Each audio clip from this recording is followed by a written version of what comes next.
This show is sponsored by PowerfulWomenUSA.com, a place to be inspired by other women. Hey, everybody, I'm Jill Conway, and this is Secrets of Powerful Women, a show dedicated to celebrating and supporting strong and successful women and sharing their stories. I am hoping that you'll be inspired to pursue your own dreams, reclaim your voice, and discover your strengths. So my guest today is Lena Fein. Lena is the author of Shattering the Mirror. She's a retired engineer. She is also a philanthropist, and she joins us from San Francisco. Hi, Lena. Hi, nice to meet you. Thanks for having me on.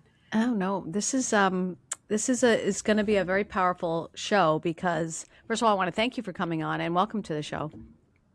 But I want to jump right into your book, and it is a memoir, and you say that you confront your life, you confront a traumatic childhood and how that trickled over into all aspects of your life growing up. So why don't you talk about that? First of all, how did you come about the title? It's a metaphor. Shattering the mirror is, shattering our projections that may be not working for us anymore. But it also describes when I was 2.5, I had an accident where I was playing with my sister. She was 14 months older than me. And on that day, I decided not to give her my block. Anyway, she grabbed that block so hard that I ended up going out a window and shattering the window, and my nose was severed.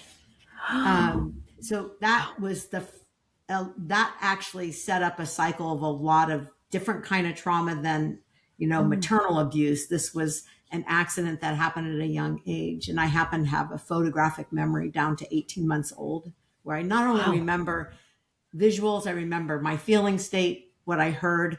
So I have recall of that accident. Wow. I think, you never thought of that, the photographic memory, that it's a blessing and a curse. People would often describe that as a blessing, but not in situations like this. I never thought of that. Yeah. And it's like as a young child, I had a memory, but the meaning, because you're so young, I also remember the meaning I made up of things at that time. And it wasn't until I got older, I'm like, oh, okay, that's a very childish meaning of something. Right. So I really it wasn't really possible to unravel the trauma and heal until I got older and more mature and just had a variety of life experiences where I started to put things together. But that accident, what I remember most, I definitely remember, holding onto the block, which I had always given my older sister whatever she wanted. But I remember, she was pulling and tugging, and the next thing I was kind of felt like I was flying. And I still remember that feeling of terror. Just the first time in my life feeling that kind of terror. And the last second, I remember grabbing drapes. And then the next thing, my next memory is I don't remember blood, pain. I had no idea my nose was severed because that was not my photographic memory. That was my nervous system in shock. And I remember my mother coming at me with a towel and putting a towel onto my face and telling me not to let go of that towel. So as she proceeded to put me in the car with my older sister and then stop the car and run back into the house because she forgot about the baby. So 3 kids, young kids with no 911 or whatever, I'm actually in the car holding my own nose, not knowing that I was doing that. So that also, shattering the mirror is a metaphor for that as well. Yeah. So talk about your childhood, because you're very open about it in the book. Yeah. You had a very traumatic, a horrible childhood, and you talk about your mom and the violence. And what are you comfortable saying? What are you comfortable talking about? From my littlest perspective, this is when I was very, very young, like that 18 months, 2 years, 3 years old. No matter what my mom did, and she didn't hug us, she was mostly vacuuming the house as we were off on our own playing. Like, don't leave two-year-olds together, right, with blocks. But I always, from the little girl perspective, this is fun. No Yeah. matter what, my mom was vacuuming relentlessly, and it was kind of hard on my ears, but I still longed for her to pick me up. So I clambered to her knees. So I remembered this little girl perspective, which was, oh, life is fun. And even if you get pushed out a window. And it wasn't until, and maybe it's a development step, when I was 5, kindergarten, first grade, 5 or 6, that I started to develop, oh, when that teacher pulls my hair because I mispronounce a word, I felt little tears down my eyes, shame. And when my mother started to criticize me for, let's say, my curly hair or being uncoordinated, too klutzy for dance lessons, I developed this sadness, that it was just like this sadness. And then when I started getting A's, like very goods or A's in school, even in grammar school, I held on to that. I can't play sports. My hair is too curly. I'm not pretty. So there's all these pieces I shut down except for the brain. Oh, I could do math and writing really well. And I used that, feeling proud of myself that I was getting A's in school and I was able to go to college and work hard and be successful. But I really left the heart, the little girl heart, the innocent girl heart, the feeling lovable heart. I left that behind. So that's really what the book is about, is me living a life that was successful, but with part of me missing.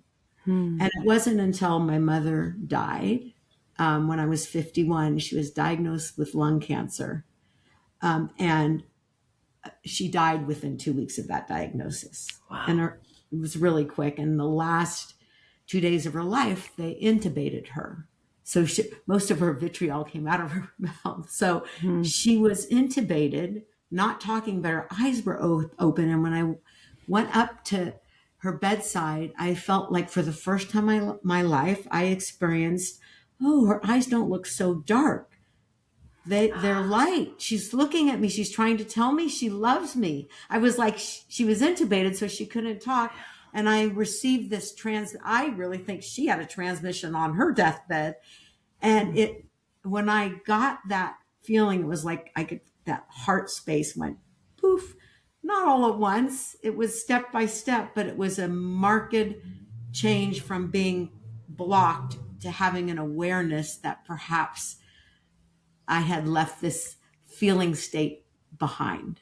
And that started my journey of claiming these parts of myself that I shut down. Was she, you talk about violence. I mean, did she beat you? Was it? She, I, usually, like when I was little, she was relentlessly cleaning the house. So I never remember there was 4 girls like in 5 years. So it was Wow. and we were kind of left to play with each other, which was, I saw as fun when I was little. But by the time I was going to school, this is the days where you walked to school or you took the bus, my mom didn't drive us to school.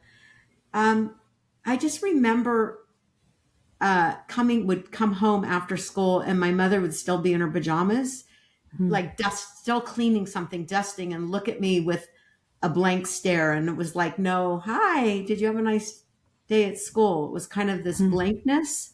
And eventually that turned in as I got a little bit older and started maybe to be less, prepubescent.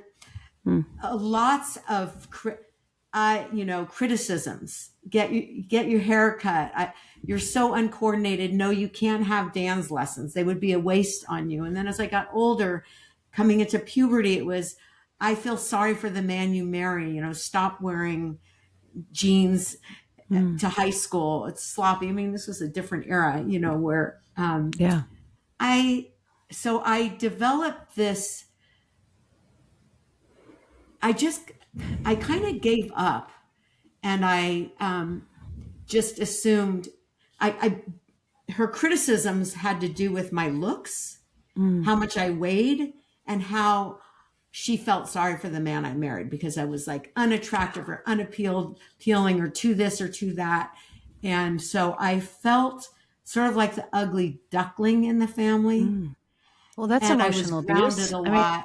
yeah, The abuse it's was emotional mostly verbal, abuse. but a lot of there was pulling hair, Yeah. throwing stuff, you know. Yeah. Yeah. Yeah. And that really, I mean, as a kid, right? Like you said, you were um listen, most kids are joyous, like, right? They're living the joy of life. They are this beautiful innocence, and everything is can be happy, and they're looking for the happiness in it, and they are just putting it as part of their life. Yes, it's this is what happened. Even if, I used to do stories where, right, like the kids were like, mom and dad were like, let's say, for example, doing drugs on the table, and they would go over and kind of like, right, play with the drugs, but they made it a game, right? The kids didn't know better. Right, So right. so for something like this, you're looking for, as it's normal, like you're looking for this, the joy of life, and then you were looking to her for it, and it never came. No, but I still remember that joy as a little, like that innocence of a little kid. Even if you Yeah. get hit or something, it's still, oh, you know. Yeah. Um, that ended for me probably when I was 5 or 6, and felt that feeling for the first time in my life. I couldn't have named it. It was like kind Mm. of a depression, a giving up, hopelessness, and also Mm. shame. Like oh, I'm shameful because of Mm. it was there's something wrong with me when I look in the mirror. So that I developed that kind of shame sensitivity as well. Yeah. And And she it was took obsessed. You said she was obsessed with cleaning. she was I mean, vacuuming every day, like 3 times a day. My dad was a traveling salesman, so I think she stopped when he would get home. But Mm. it was traveling, vacuuming, and relentless dusting. Mm. She would she I never once remember my mom in playing with us. Now, if I misbehaved, she would send me to my room and leave me there for I don't know how long. I didn't wear a watch, I didn't know Mm-hmm. time. But she'd Mm-hmm. eventually come in and sit on my bed and pet my hair and say, now, next time you're going to be a good girl, right? And I would just like soak that all in. And my mom's patting my Yeah. head. And Yeah. then she would go back to her dusting, which was she had ivory and porcelain dolls, and she paid so much more attention to all the stuff Mm. that and not my father, when he came home, he'd play games with my sisters and I, but my mother, no. Mm. Mm. Was she it's An almost only like she was child. searching for perfection, like she wanted everything just perfect. Yeah, and I her mom was amazing, lived till 99, was always smiling. Hello, you want a cookie? She made Mm. homemade cookies. And my grandfather took us to like fairyland and, um, made us root beer floats and homemade pancakes. So Hmm. when we went to their house, I felt joy. But when I look back into my memory banks as I was writing my memoir, I realized I never once saw my grandfather talking to my mother. Oh, They didn't wow. talk. Like, you'd be at the table, and I had, Mm. it was only after she died that I talked to my mom's first cousin and said that, Mm. they all were immigrants. They all came from like Russia, Odessa, Mm. and they made, with no money, made their way here. Sometimes they send the first child over, make some cookies Hmm. so you can Hmm. make money and send the next one over. So I think there was a lot of trauma. My mom was born in 1932, so she lived during the Depression, where her dad apparently worked 2 jobs at night and in the day. So I'm guessing that Mm. my mom was left alone. I heard that her grandfather was an alcoholic, and she she was tasked with walking him home from the bar every Wow. day after school. Never really talked about that until right before she died, where she showed me pictures in the house. And it was like the first time I had more of a heart space open up to her family. She really wanted me to know about her family, and she had never done that before. Never. Mm. Yeah. Where So, was dad and all? I'm sorry, I cut you off. Go oh, ahead. no, no, no, not at all. My dad, he was wonderful. That's how I held him. He was a traveling salesman. So Hmm. he wasn't home for much of the abuse. When he did come home, sometimes he would be out overnight. When he did come home, she'd run to the door and she'd, you know what your daughter did today, da da da da da. And my dad would, usually take her. You're not. This is when I was older. You're not allowed to swear at your mother. You're not allowed to do this. You're Hmm. grounded for 2 weeks, no matter what she did. You Right. know. So my dad, even as a young child, I remember my mom never went with us unless we were seeing the grandparents. My Hmm. dad would take us one day on the weekend, me and my three sisters, to fairyland or a park or roller Yeah. skating or ice skating. My mother was never with us. So Right. he played games with us at night when he came home from work. So I had that sort of mother in my dad when he got home from work. And I just clung, even though he had his own issues, I kind of clung to that. Oh, I can't Mm. wait till I'd stand counting at the window until my dad came home. Yeah. Because then Well, everything would be better. so how did this affect your relationships moving forward? Oh my Like, gosh. well, you have to start, right? Like you said, you start to get where you start to put all the pieces together, and how it affects Yeah, you I down the always road. felt, because my mom was in a sense cursing me for the way I looked as a very young age. And it wasn't until I was much older, after a few car accidents where I had concussions, that I went to a concussion clinic and they scanned my brain and they said, actually, your most major concussion is when you hit that window at 2.5. No one talked about it then. My nose was Sure. severed, but it was a head injury. And they Mm. said that took out that I was only in the 10th percentile for eye hand coordination. So I never, the ball would come and it would be beyond me before I'd see it. And so my mother constantly, like, sports are a waste on you. You're a klutz. Dance lessons are a waste. So I got that and I just believed it. And it wasn't until later on I think, wow, I was operating with a disability, not really knowing it. I just thought there was something wrong with Mm. me. So my own looking at myself was distorted with the help of my mother. Um, it really, I so my dad, gave me that attention. So I think I was seeking attention from boys, but at the same time, I was not fully showing my heart and feeling like maybe I wasn't good enough. So I would Mm. say my picker was off. Like any boy would Yeah. be fine, and if somebody looks at me, boy, they're especially fine. Wow. So Well, you had no. I mean, she stripped away your self confidence yeah, completely. yeah. So I had two husbands, two 16-year relationships. The first husband, I met him in college, and he's just a beautiful man. I didn't necessarily have the tools, and neither did he. And I divorced because I wanted more, but I didn't really Mm-hmm. know what the more was. So I married kind of the opposite, somebody that was, you know, been around the world and drank and smoked and did all the things, and it was exciting until it wasn't. Mm. So I picked two opposites. And again, I see that as me. Oh, I want somebody to pick me, to love me, not really being as discerning as I should have been. I had to learn that over time because I didn't learn it from my mother. Mm. Wow. Well, that's a hard. Um, I think that's hard for anyone to do, though. yeah. Yeah. And what's beautiful is my first husband, we always lived kind of near each other, and we had a really great relationship raising our kids, and we're still like, he's like more like a brother.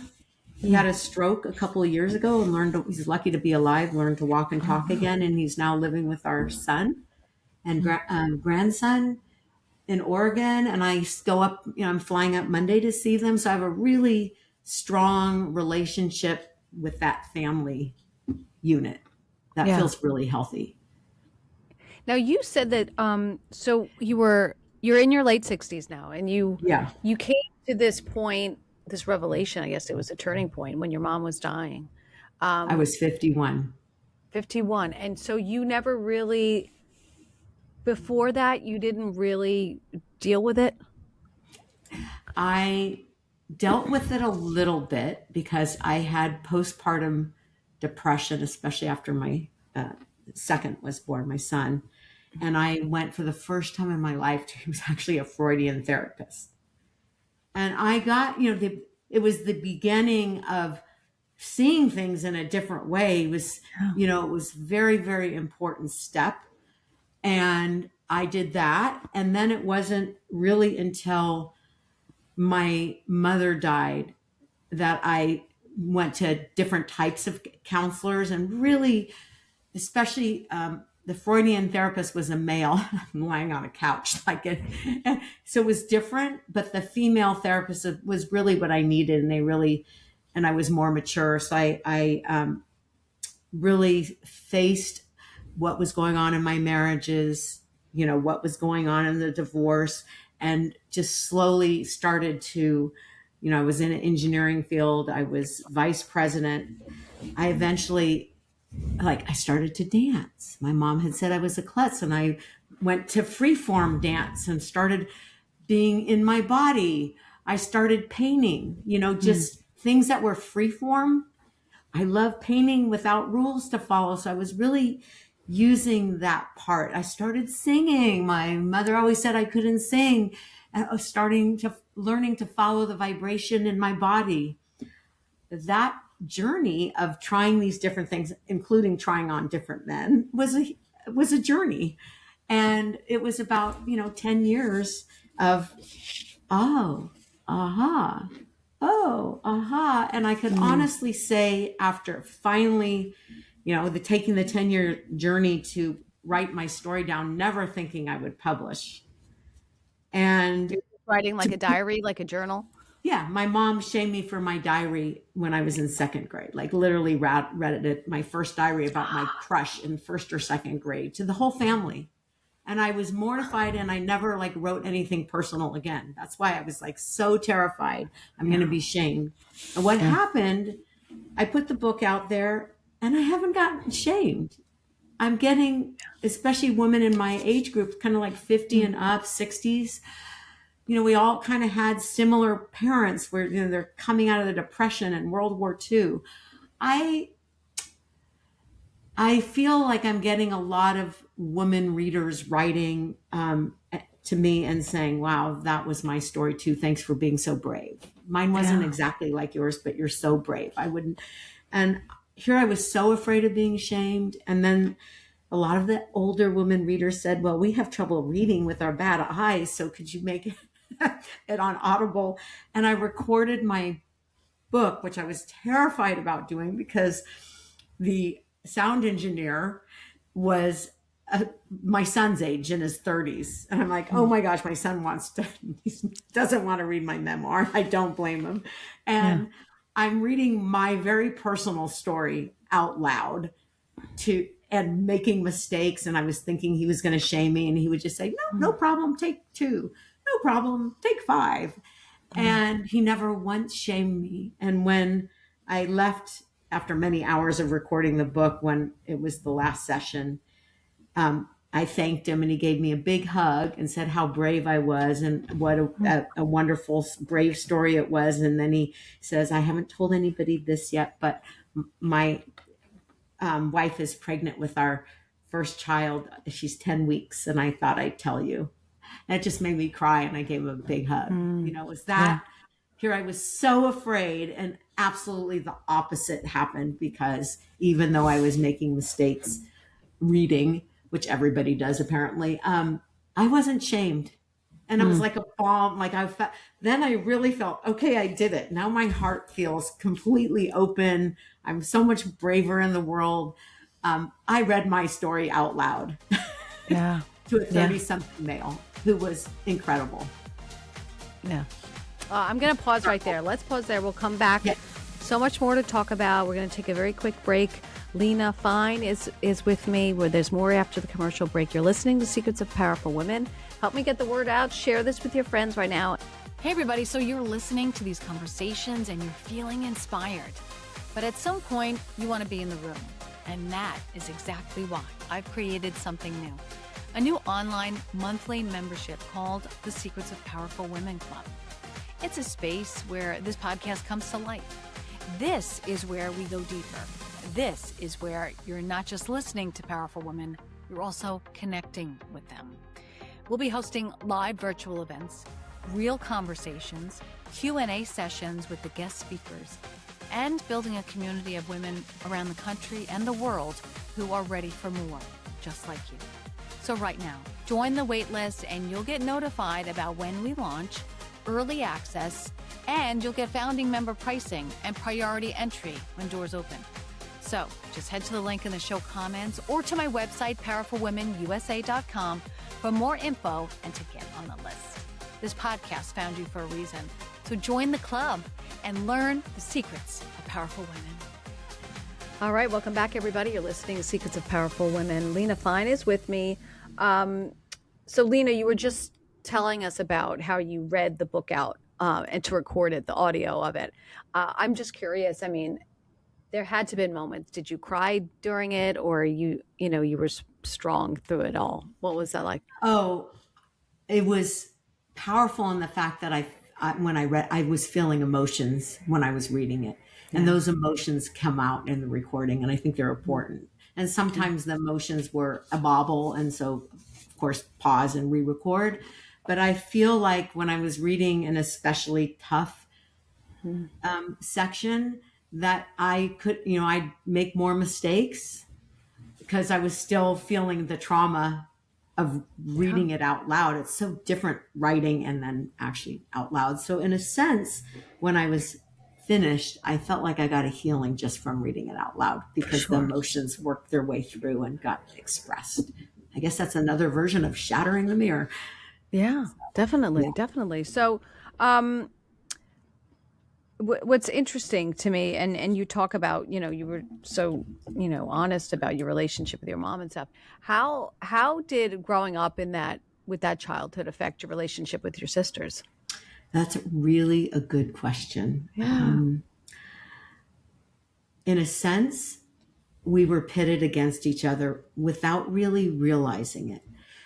It wasn't until I looked back and started writing down my story that I realized that my mother was abusive to me when I was the only one at home with her. Because maybe my other sister was doing something else. And I thought I was the only one getting abused. My dad was usually never around to see the really bad stuff.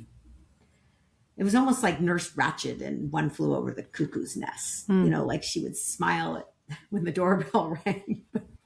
Behind with the patient, she was mean and crazy. So that's what it felt like. Now with my sisters, we just learned to kind of be separate. And it wasn't until after our mom died that we started comparing notes. And I didn't realize that my youngest sister, she really, like, my mom was getting crazier and crazier and nothing was done about it. My dad was traveling more and more and more, that my youngest sister really experienced being alone with her because all of her older sisters were away at college.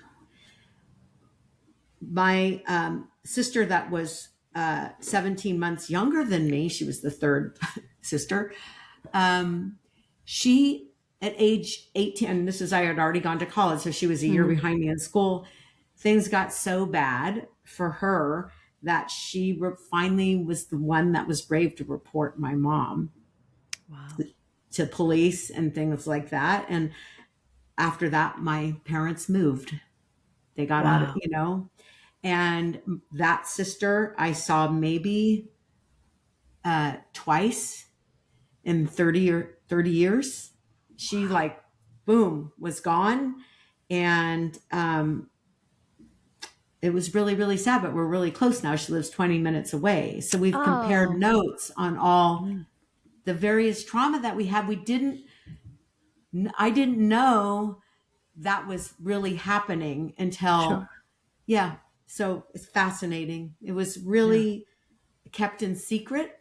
So we all developed that, coping mechanisms to live with that shame and think something was wrong, Yeah. wrong with us. And I didn't really realize, I never was a witness to my mom abusing any one of my sisters. Right. Right. I mean, there's so many things we could touch on. I think one of them,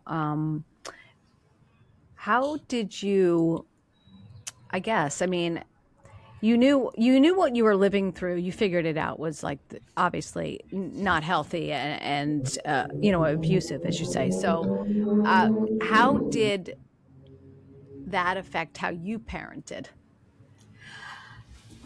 Oh, I was never abusive with my kids, for sure.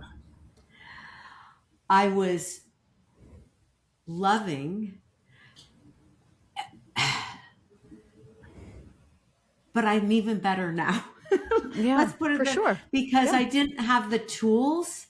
Yeah. I think, I didn't abuse them, but because my full heart wasn't there, not just for them, but for anything. It was blocked, that I didn't realize. I mean, even going up to a Starbucks and getting coffee. I mean, I'd like, oh God, they're taking so long, and kind of have that thing my mom did, the coffee isn't hot enough.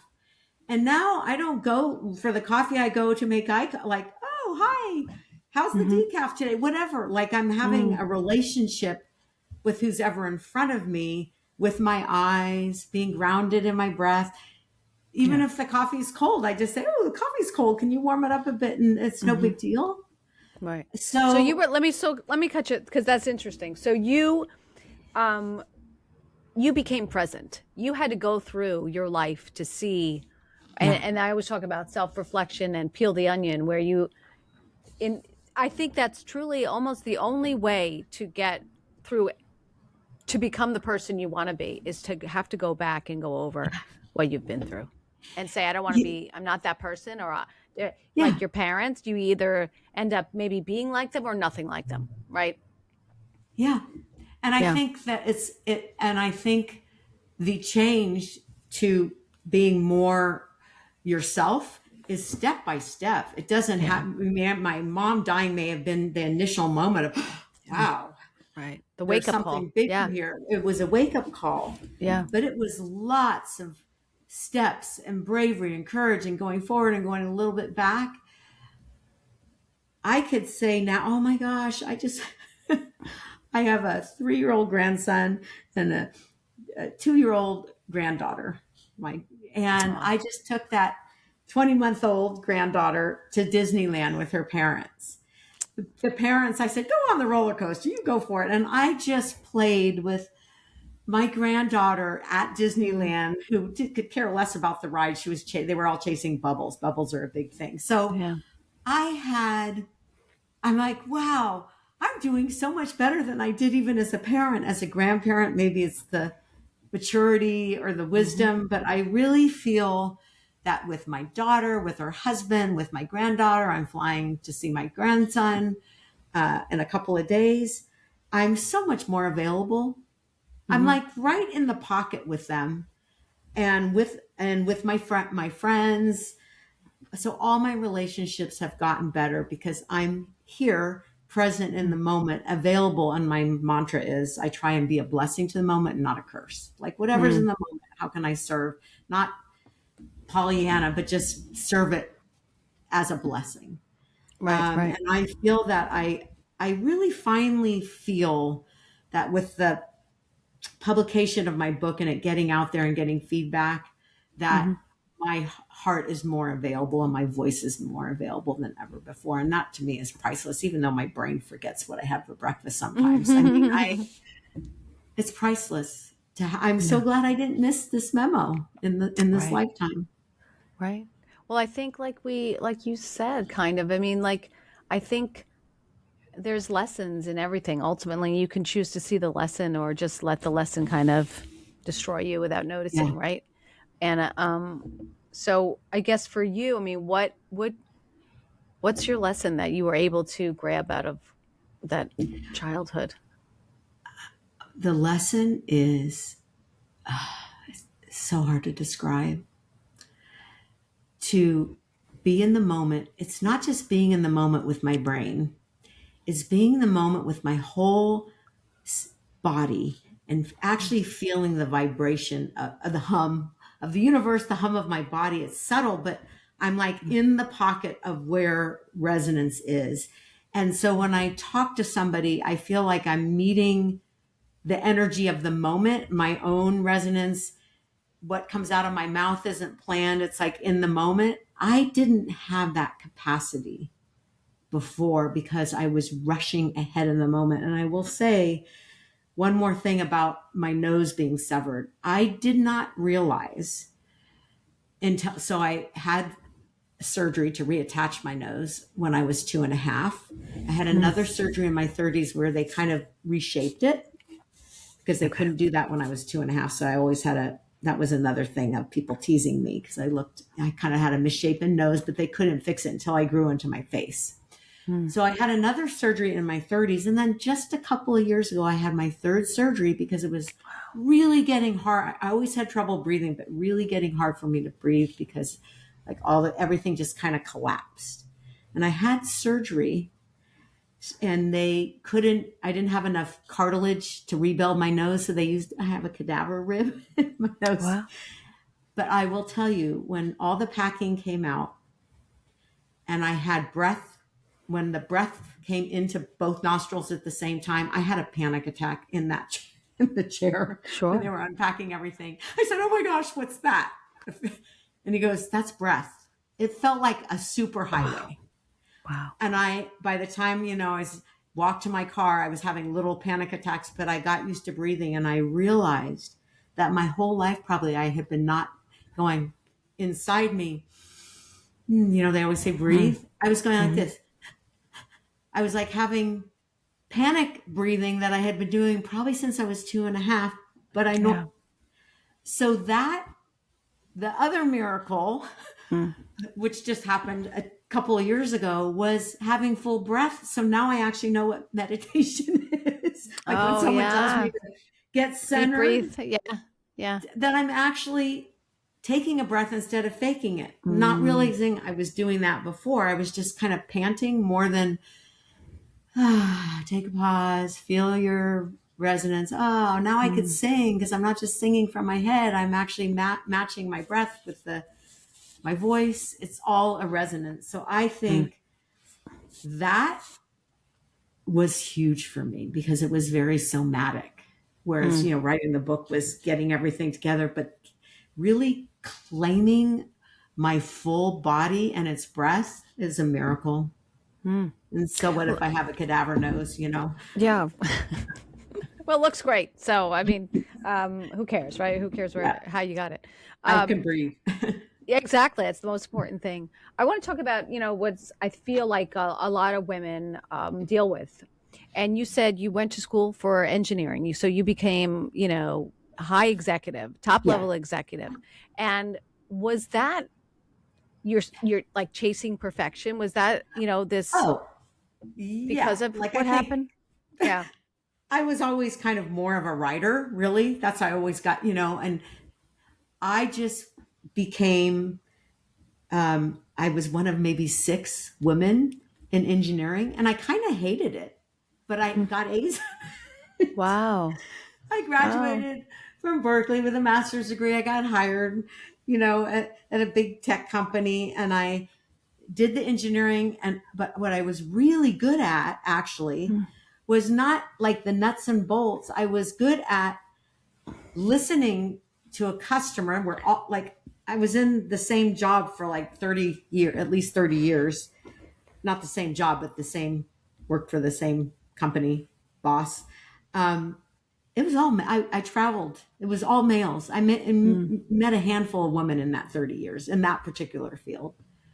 And I will say that I could understand what the male engineers were saying, but I was really good at putting together what they really needed.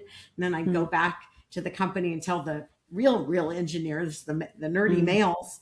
I was nerdy too, but I was more female. They'd design what needed to be creative. So I ended up being vice president of sales and marketing because I was really good at going out into the field. I understood the product and deeply listening to what was needed here, and then making that happen. So I had a really good career, and I got to write a lot of press. I got to talk to a lot of press. I got to be creative, do advertising. This was a different era before AI and all that stuff. So I'm glad I got the engineering degree, but I actually used my natural skills, which are relating and writing and creativity. I mean, I love the arts. Right. So, yeah, I don't have any regrets doing that. And I retired right after my mom died. I realized I'm going to start dancing and singing and painting and writing poetry and do that. And I started hosting events in my home, like having I'm an enthusiast. So if I heard a good musician, I'd invite them into my home and play. And I started just exposing especially women to the arts. That was like my second half of my life, you know? And now this part, the third chapter, if you will, is being a grandma. So yeah, enjoying it, yeah, right? Enjoying. Yeah. Yeah. What advice would you give to women who, struggle with as I've seen with so many women, moms and women in their life who are constantly picking out the horrible things and criticizing them. I mean, I don't think many parents realize what they're doing and the effect it's going to have on their children. Yeah. I don't think they truly don't know. Some could.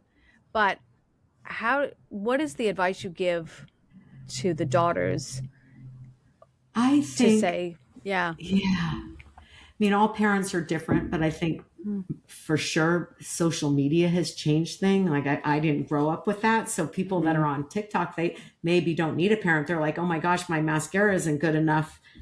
The mirror here is telling me I'm not pretty enough. So it's a different type of a mirror. So I would say it's wonderful to have a brain and to be able to think through problems. And we have to admire all the parts. And it's wonderful to have a voice that's authentic and connected to logic and connected to heart and emotion and empathy, and to speak, not be afraid to speak, because I was so afraid to speak my truth. So I kind of beat around the bush. And so I go for have your full breath, be grounded in the moment, make eye contact with a real eye contact, not fleeting eye contact. Have your breath, have your full voice. What is needed? What is most needed here in a way that I could bless this moment? It doesn't mean it's Pollyanna, everything's perfect, but that what is needed here to really have all your body parts available. Maybe it's a sign from spirit coming down and paying attention to those signals or your dreams. To just be as authentic as you can with your heart, your breath, your voice, and don't leave any of it behind, because I feel like we cut ourselves off by doing that. Yeah. Well, do the doubts and the negative voice still creep up for you sometimes? I don't think as much, especially as we get older. It's like, don't look at that mirror. It's humbling. Right. I'm 68. Yeah. So I feel like I can look in the mirror easier than I could ever before now, even despite, the aging.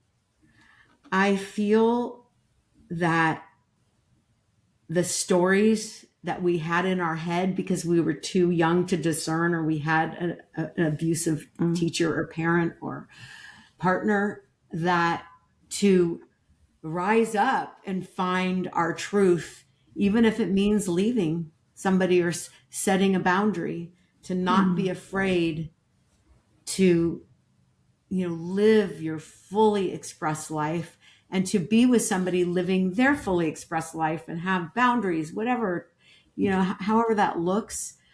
I just want to say to people, like, I may have gotten A's in school. I did really good at that. I did really well at saving money from those jobs. But what was left behind was the feeling state of my heart. I mean, it wasn't like I was cold, but just all the pieces that when you have to have a difficult conversation with somebody, like maybe I have a difficult conversation with my daughter, to be brave and loving at the same time, so that she maybe receives or doesn't what she may need to hear. I don't know. Or I may receive by listening extra deeply and being present. I may have an aha moment because of something somebody said to me. And I think we tend to rush in this society. Maybe we always like rush ahead of that. And I'm finding, as I age, that I want to go slower. I don't need to travel to all those countries. I could actually stay in one place for a longer time. I don't need to go on the fast roller coasters anymore. My back doesn't like it, but I could get that adrenaline by blowing bubbles with my granddaughter, however that looks, or sitting in a park and deciding to have a big glass of lemonade and just relaxing, not having to I just remember running when I was younger to all the rides, running to get all those A's. I don't want to do that anymore. I want to saunter and breathe in life. Have you forgiven your mom, Lena? Yeah. I don't think about her. I don't think about the trauma, really. It's not like I'm blocking it out. I faced it. I wrote it down. I read it out loud. It's not that I'm sick of it. I feel like I don't need to go there. And I look at my mom now as, boy, she must have had she was the only child during the Depression. She must have had a really hard time and made up her own version of her heart and her own version of having to keep everything clean, because maybe she was afraid because her grandfather was alcoholic and she had to walk him home from the bar as he was falling all over the place. Who knows? So I feel that my mom did the best she could with the tools that she had during the time that she lived. And on her deathbed, I really saw her having an awakening, like, whoa. You saw her. Maybe I don't need to dust every piece of furniture. Right. Oh, wow. Okay. Well, this has been a great, this has just been a great conversation. So I do want you to, again, the name of your book, tell us the name of the book and where we can find it. It's Shattering the Mirror. It's on Kindle. It's in paperback and it's in Audible. It's on Amazon. It's on BookBaby and Barnes and Noble's, a few other platforms, but it's pretty easy to go to Amazon and Google, type in Shattering the Mirror by Lena Fein. Are you writing anything else? I feel like once you start, it's hard to stop. Well, it's funny because I began to ask, can you write a chapter, not a chapter, but an article for this publication about a topic? So I just go on a riff, and if somebody asks me to write something, I'll write the 900 piece or 1,000 piece essay, which it's already been faced, but I'm writing it freehand instead of opening up the book and copying a chapter. I add a little bit more to a subject. So it's been fun. I've been busy, but I'm taking lots of walks in San Francisco by the bay and seeing my friends and hugging my grandkids and, having a good old time being me. Is that the secret, you think, to now a joyous life, is to just find who you are? Yes. I feel like look at who you truly are in the mirror and not have the mirror to realize, oh, I need to shatter that mirror because there's a distortion. To really not to look in that mirror and have it be clear and go, I see my eyes. I see who I am. Oh, look I have some more wrinkles. Oh, I have trouble remembering stuff. I don't have that photographic memory anymore. It doesn't matter. I'm here. All I need to know is see you on this call right now. I'm in the moment now. I may forget what I said 5 minutes ago, but it doesn't matter. So it does matter and it doesn't, but you know what I mean? Just being no, I do. Yeah. Well, you found out who you are, and now you love them. You love who you are. Yeah. Priceless. Yeah. The journey was priceless. Thank you so much. Spiritual too. Yeah. Yes. Very much so. Yeah. Yeah. Well, thank you. Thank you, Lena. And honestly, it was great. Great conversation, and books is great. So everyone should pick it up. I don't think that this is the last we're going to see of you. I feel like there's another book somewhere in there. So maybe, you never know. Maybe it'll be a children's book. Who knows? Oh, how nice. Yeah. Who knows? Yeah. Yeah. Hey, maybe. Yeah. All right. I'm Jill Conway. Thank you for listening, everybody, to a show celebrating incredible women like Lena. I hope you're inspired to pursue your own goals, believe in yourself, and dream bigger, and find out who you are at the core, right? Your voice matters, and your story can help others. I hope you join me next time. Share this podcast with a friend and follow us on Instagram. Thanks, everybody. Thank you, Lena. Thank you.